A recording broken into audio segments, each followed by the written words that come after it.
Welcome to my Dragon Ball Daima episode 14 breakdown. After episode 13 came and went, which was not a very well liked episode, we're now back in the saddle again as the story progresses with episode 14. We're going to break down all kinds of stuff here, including the new Ginyu Force. We're going to talk about Neba's incredible powers and the backstory about the barriers and a lot of tidbits that you may have missed from episode 14 of Daima called Taboo. Pansy communicates with Peril early in the episode to have him give her father King Kadan from Demon World 3 the message that they've got 2 of the Dragon Balls and now they're heading to the first Demon World.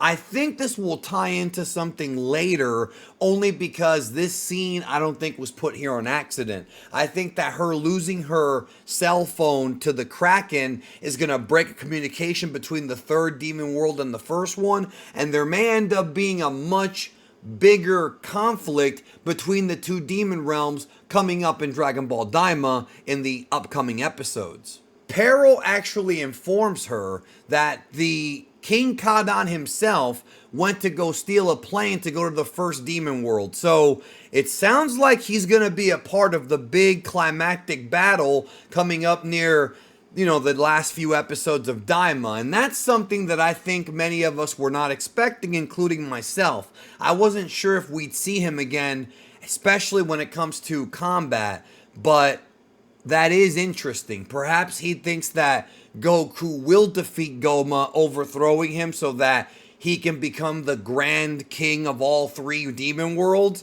the great king of the demon realm. That remains to be seen, but that's an extra piece of information that I'm sure will tie into something bigger in the coming weeks. We then go to Demon World 1, where Goma has requested that these special forces are gathered. These special forces happen to be these 5 members of the military police. They seem to be the highest ranked members of the Demon World 1 army. This is obviously leading into what I'm about to talk about, which is the tie-in to the Ginyu Force. Now, in Dragon Ball in recent years, we've seen a lot of connections and tie-ins to previous stories, arcs, and characters. We saw Frieza come back, we saw Cell Max, Majin Ku and Do are obviously supposed to be, connected to Majin Buu as far as like a modern comedic version of them. This is a copy pasta of the Ginyu Special Forces. They are called the Kadem Tokusentai. Now, in the original manga, the Ginyu Force was called the Ginyu Tokusentai. I think some people are going to view this as just, a rehash of the Ginyu Force, and I think that's being done on purpose. You have to remember that Dragon Ball Daima is the 40th anniversary series, and as we've talked about in previous videos and streams, Dragon Ball Daima will be taking things and borrowing them and sort of recreating them and paying tribute to 40 years of Dragon Ball, which includes OG Dragon Ball, Dragon Ball Z, GT, Heroes, and Super. This is why we have Glorio and Dr. Arintu being sort of like Mira and Toa. This is why we have this new Ginyu Force, the Kenpei Tokusentai. Now, Tokusentai literally translates to Special Forces or Special Task Force. And in case you didn't know, both this group and the original Ginyu group are meant to parody Japanese superheroes known as Super Sentai. Now, Super Sentai has existed in Japanese pop culture since the 70s, and clearly Toriyama watched it when he was younger because he models the goofy poses and the multiple colors and the overall wackiness of it all to the original Super Sentai. Obviously, many of you know that Super Sentai is the Japanese original version of what would become the Power Rangers in America when Haim Saban Americanized the Japanese footage to make Mighty Morphin Power Rangers in the early 90s. It's all from Japan, and it's all been there for decades. So when you see characters like Great Saiyaman, or even outside characters from outside Dragon Ball like Sailor Moon, All of this with the goofy hand gestures and motions and poses and whatnot are all meant to be a tribute to Super Sentai, which is a big part of pop culture and Japanese culture as a whole for decades. So no, these characters like Majin Ku and Du are not meant to be taken seriously, just like how the Ginyu Force, although they each had special abilities and were dangerous at the time during that part of the Frieza saga, they're also not really meant to be taken all that seriously. It's part of that goofy comedy that Toriyama has written since the late 70s. Goma's reaction of embarrassment to this is mirroring Frieza's reaction when he first sees the Ginyu Force posing on planet Namek. However, it appears like, unlike the Ginyu Force, these guys don't seem to have any kind of magical abilities, or at least we haven't seen any yet, but they do seem to have some weapons. I don't think these weapons are going to really do anything to Goku, Vegeta, Piccolo, and those guys, but that remains to be seen. I'm not going to take these characters seriously as a threat, and you shouldn't either, because they are not the final bosses. They're there for comic relief until we get to the final boss, just like how Ginyu was for Frieza all the way back in the early 90s. Daima shows us this cool little sort of map of the Demon Realm, and notice something here. We see on the outside Demon World 3, and then Demon World 2 in the middle, then Demon World 1, or Demon World 1 right in the center of the 3. Notice it kind of looks like an eye, which we'll talk more about that in the coming weeks because the third eye is about to play a major role. But I really like this sort of, I guess you can call it map, because those little balls you see represent the different planets of Demon World 2, including, of course, the planet of the Giants and other places they visited. But it's cool to kind of see the makeup of the Demon World here shown to us in Daima. Probably my favorite line of this whole episode is when the leader tells Goma to go take a bath and play with your fart bubbles. That is awesome. Degesu warns them, though, that they might be kids, but they have defeated Majin Buu and the Tamagami, to which the special forces just laugh because they don't believe that. So they are in for a reality check when Goku, Vegeta, and the rest appear and confront them. And of course, them sort of thinking it's a joke kind of reminds me of how the Ginyu Force was underestimating Goku and not realizing he was hiding his power when they were on Namek. And once Goku showed Captain Ginyu the true power he had, especially with Kaioken, Captain Ginyu freaked out because he never would have expected that. This seems to be foreshadowing something somewhat similar, although I can't really see these guys engaging in physical combat with the main crew. I'm thinking they're going to see the main crew and probably run away because the realization will hit that they just can't take them physically. This line right here where he says that he was worried he peed himself a bit, I really hope that when he sees Goku in them and sees what they can do, that they actually show him pissing his pants. I would love if they did that. When the crew arrives at Warp, they notice that he's asleep, and the first one to actually explain it is, of course, Neva, because he knows the most about the Demon Realm. Goku, of course, decides to poke him with a stick to wake him, which was hilarious. Now, what is this a reference to? Well, it goes back even before Dragon Ball to Dr. Slump, Toriyama's original breakout work, because Arale had a habit of poking things with sticks, including little pieces of turds on the ground, and that's what they're referencing here. This is not the last time, or the first, that they've referenced Dr. Slump, especially with some of the goofy Majin characters we've seen. But check out the previous breakdowns for more information on that. So they bring up the tunnel that goes to the first Demon World. This was first shown to us all the way back in episode 3 when the Supreme Kai talked about how there is a link between the 3 Demon Worlds, but the link is sort of covered by this magical barrier or this magical shield. This, of course, is explained in this episode, so we get the backstory about how that shield wound up there. Goku decides to touch the shield with the stick and ends up getting electrocuted because it's not just a shield of light, not just a barrier, it's a magical barrier with a failsafe protecting anyone from crossing over between the worlds. This electrical shock of magic is enough to knock Goku unconscious for a few seconds. The most unlikely person has come to the rescue, and that is Neba, who shows for the first time that he can indeed fly. But there's more. Neba begins to cast an ancient Namekian spell. Now, these are the same words that were said all the way back in the 4th Dragon Ball Daima trailer. They were the words that opened up that trailer, said by Neba in that original first shot of that trailer, all the way back in September, and now we have context for when he uses those words in the series. It turns out that the ancient Namekian has the ability to unlock the access to the other demon realms by removing the Shield of Light. So it's revealed in this episode that the Shield of Light between the different demon worlds was created by Neva himself millions of years ago.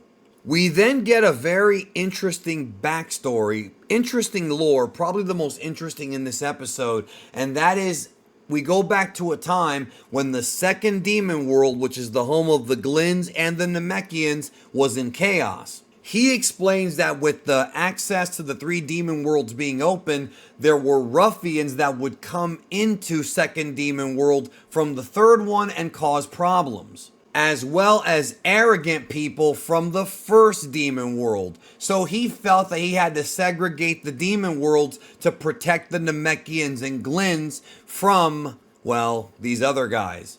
I have to say that the most interesting shot here of this backstory is the one right now on your screen for a few different reasons. Number one, we see those ancient Namekian homes in the background. Once again, we now know where Planet Namek got it from. We've seen this in previous episodes. But take a look at the right there. You see these soldiers dressed up in black gear. Now, they obviously have the symbol on their chest of being members of the military police, and notice that the symbol resembles the third eye. Once again, we're seeing a lot of foreshadowing here. We know the third eye was an artifact that was used by previous demon kings to grant them incredible power. But there's more. Notice the belt buckles on the 2 guys on the left.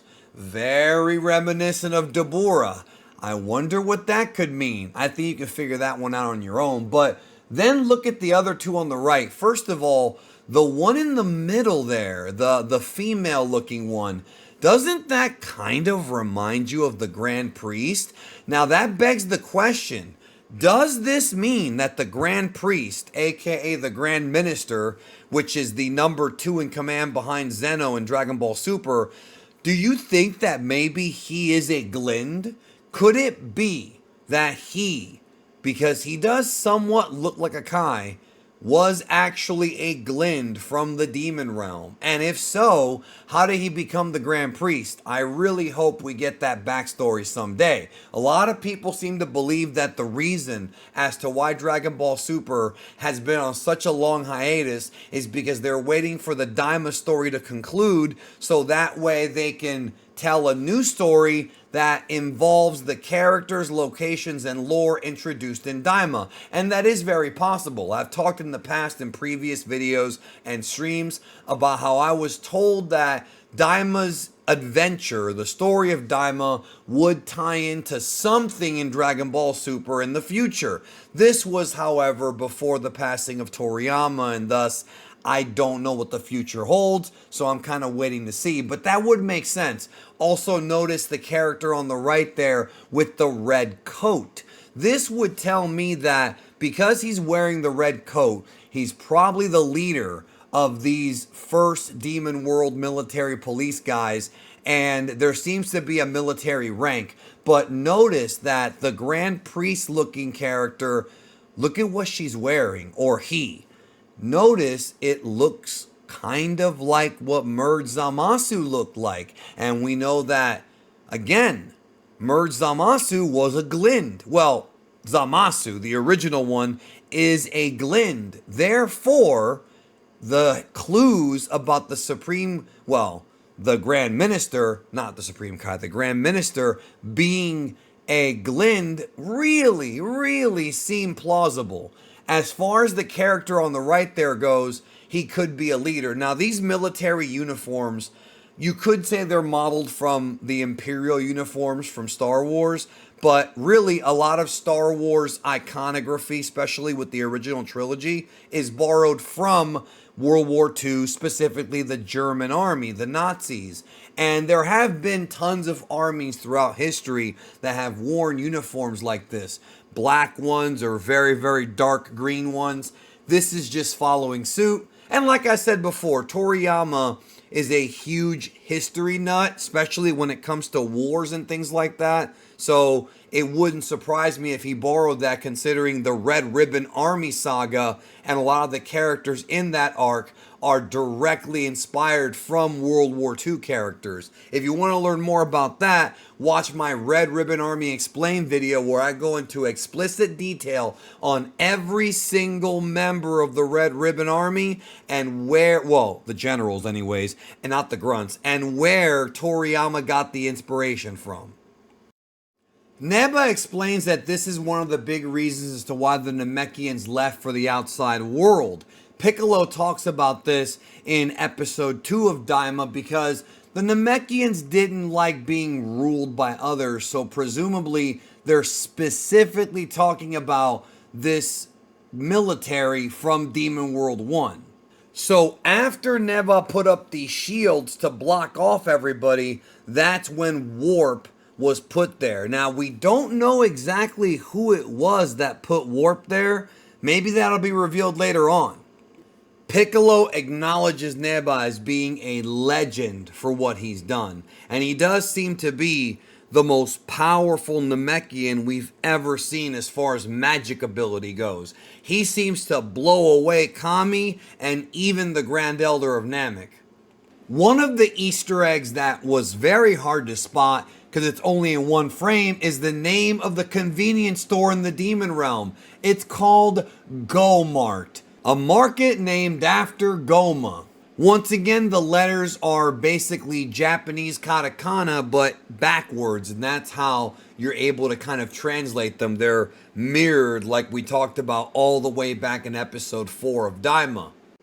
We have a pretty funny scene where the Demon World Ginyu Force goes shopping for potato chips because the big one wants them, and they run into Majin Buu and Ku, and there's this scene where they basically notice they're just kids and tell them, when you're at our power level, you can obviously have this. Now, what I find funny about this is that we know for certain that Majin Buu is no joke. Granted, he might not be as strong as Majin Buu. He did defeat Tamagami 1, and the fact that the military police guys were almost in disbelief that Goku could do it, that easily tells me that Majin Buu would probably smash all 5 of these guys. And I think this may be foreshadowing. I could see a situation where Buu and Ku work together to take out these 5 guys on their own without Goku even having to fight them. They go on a shopping spree, and Ku and Buu are incredibly enlightened by this. I really kind of hope these 2 characters don't die, because they're fun characters that I could see having some pretty good scenes together for comic relief. One of the things I found really cool is that they actually buy a bunch of snacks for Ku and Buu. That was nice of them, but surprise, surprise, they're out of money. Well, they don't have enough, so they're only able to get 2. Seeing them thank these guys, to me, like even though I think there's a possibility they could fight, I almost don't want them to, but you never know where this story's gonna go. Both Degasu and Dr. Orinsu have noticed that the barrier between the demon worlds is now open. The climax is coming. Orinsu knows the shield is now down, and they got company. Glorio explains that the first demon world has a small sun-like sphere that orbits the planet, or the world, not really a planet.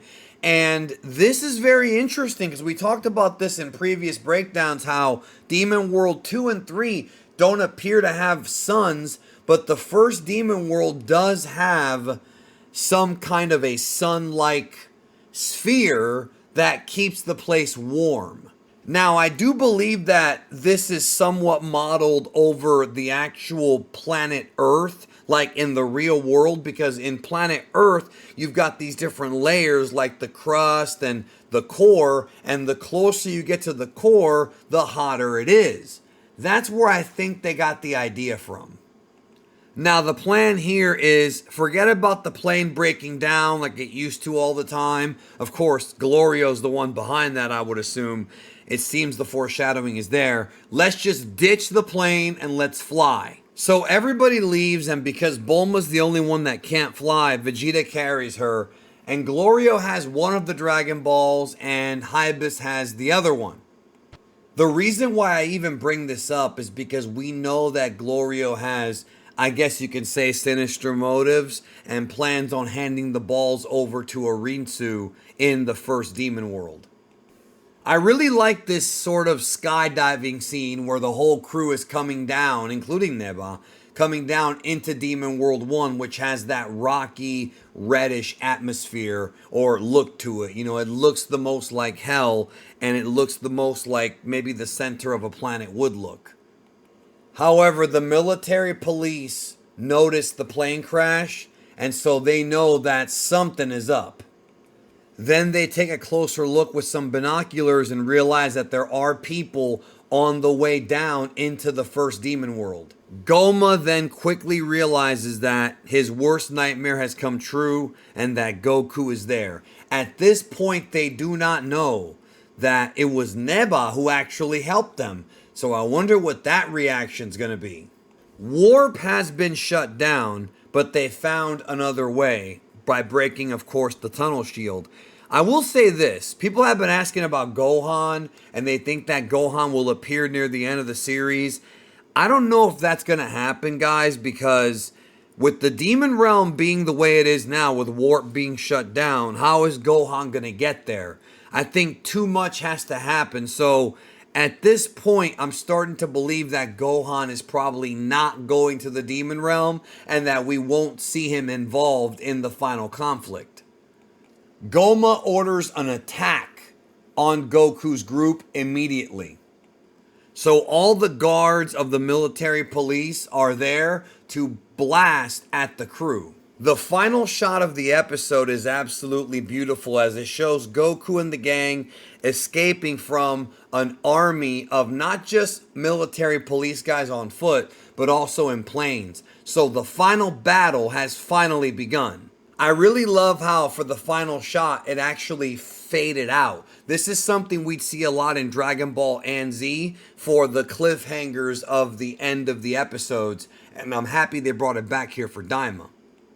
It looks like Goku and the gang are about to fight back in the next episode called Third Eye, as we not only are going to get backstory on Dabura and the Third Eye, but we're going to have Goku, Piccolo, and Vegeta trying to battle, well, probably Glorio too, trying to battle the military police guard. So we have finally arrived at the big climax of Dragon Ball Daima as they are in the first demon world, and I'm excited for the next few weeks because the action is going to pick up and we're going to have some interesting new revelations about the Third Eye, about Goma, and all the other characters. So everything is coming together here for the big finale, and it's, what more can I say? I hope it's a good one. Right now on your screen, did a video discussing which Super Saiyan 3 is stronger, Goku or Vegeta, the history of Red Ribbon Army, and many more videos for you to watch here on the Geekdom channel. If you are new, welcome. Thank you for your support, and I'll see you guys tomorrow on the Super Magic Show. Take care.